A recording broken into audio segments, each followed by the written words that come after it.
the beginning of November is known as a time to remember the lives of those who have been lost. In Duluth, Day of the Dead has been celebrated since 2008 with an event known as Duluth's All Souls Night.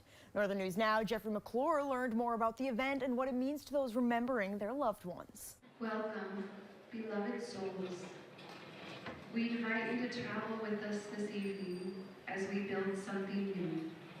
The Lake Superior Railroad Museum went even further back in time on the Day of the Dead. Duluth All Souls Nights returned for its 17th annual event.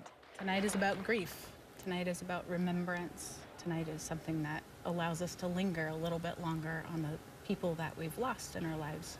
The artistic event features photocopies and mementos for lost loved ones before taking participants on a funeral march through the city.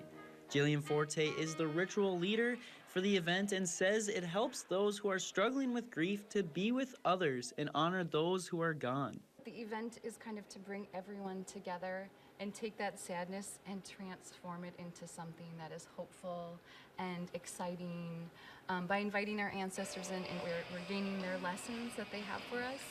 According to organizers, the night invites them to accept their grief, something that is normally pushed away. Important because it's something that our culture doesn't do very well. It's something that's lost. As many gather to pay their respects, the event normally ends up uplifting them. And we do it through dance and movement and singing and parades. And it ends up being a really joyful night. In Duluth, Jeffrey McClure, Northern News Now. Following the funeral march, the local band Sadkin performed in front of an audience that included Max, the giant skeleton, who danced along.